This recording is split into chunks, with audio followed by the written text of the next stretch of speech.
अपनी दो बहनें हिम्मत से लड़ रही है। अगर बहन हिम्मत से लड़ रही है तो भाई कैसे पीछे रहेगा। और इसलिए हम सब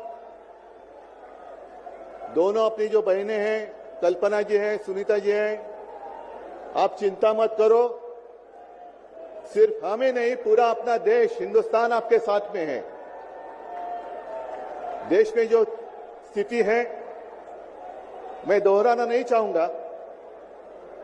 एक कुछ दिन पहले आशंका थी कि क्या हमारा देश तानाशाही की ओर चल रहा है, लेकिन अब वो आशंका नहीं रही, अब वो सच्चाई है। अगर बीजेपी सरकार को ऐसे लग रहा होगा कि अरविंद जी को अरेस्ट किया, हेमंत जी को अरेस्ट किया तो लोग डर जाएंगे, लेकिन उनको आज तक पता नहीं, उन्होंने अपने देशवासियों को कभी पहचाना नहीं। मेरे भारत का हर कोई डरने वाला नहीं, लड़ने वाला है। और अगर हिम्मत है तो बाकी आपकी सारी एजेंसीज हैं, ईडी, सीबीआई, इनकम टैक्स, जैसे हम इंडिया गठबंधन बनाकर सबके सामने आए हैं, अगर आप में हिम्मत है तो बीजेपी को मैं कहता हूं, चुनौती देता हूं कि बाकी सारी लोगों को छोड़ दो, आप सीधा आपके बैनर पर लगा दो कि बीजेपी के साथ जो तीन साथी पार्टी है वो ईडी, इनकम टैक्स और सीबीआई है। लेकिन अब समय आया है, कितने दिन तक हम उनकी आलोचना करते रहेंगे। अब तो उनका सपना ऐसा है कि 400 पार।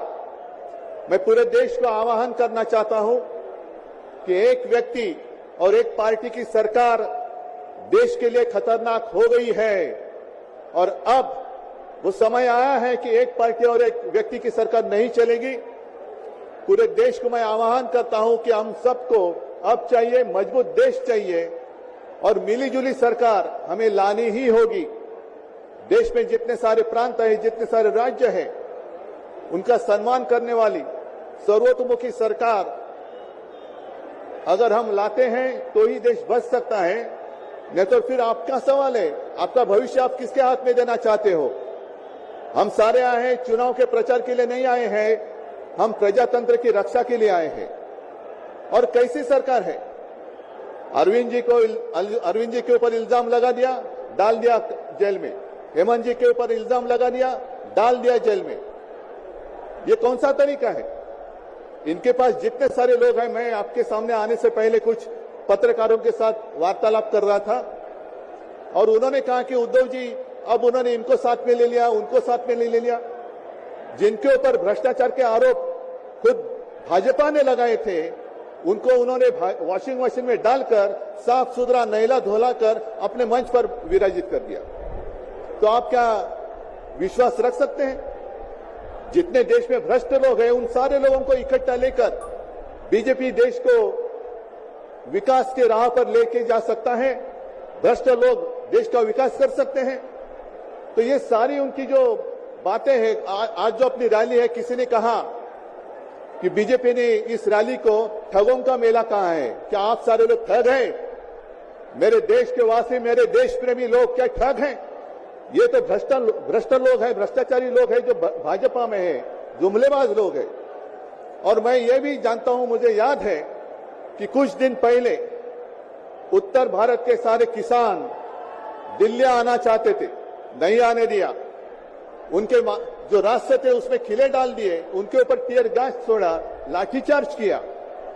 तो मैं पूरे देश के किसानों को आह्वान करता हूं, आप अन्नदाता हो, आप अन्नदाता हो, अन्नदाता देवो भव हमारी संस्कृति है। जो सरकार किसानों को आतंकवादी मानती है और जो सरकार किसानों को दिल्ली आने से रोकती है, तो पूरे अब समय है कि पूरे देश के किसानों ने किसानों को आतंकवादी समझने वाली भाजपा सरकार को दिल्ली आने से रोकना होगा। जैसे आपकी राह, उन्होंने आपके रास्ते दिल्ली आने से रोकी थी, वैसे अब किसानों ने बीजेपी को दिल्ली आने से रोकना ही होगा। और एक नारा जो मैंने मुंबई में दिया था, वो जो कहते हैं कि आपकी बार 400 पार, मैं आपको आह्वान करता हूं कि जहां से आप आए हुए हैं, आप जाओ, अपने घर पे जाओ, जहां भी जाएंगे, गांव में जाओ, लेकिन एक नारा आपको देना होगा तानाशाही के खिलाफ। अब की बार भाजपा तड़ी पार,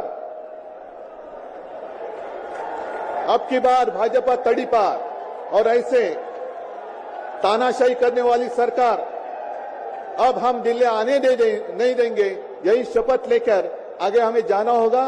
और फिर से एक बार सुनीता जी, कल्पना जी, आप चिंता मत करो, पूरा देश आपके साथ है। आप लड़ाई जीतेगी और हम सब लड़ाई जीतेंगे, प्रजातंत्र जीतेगा। जय हिंद, जय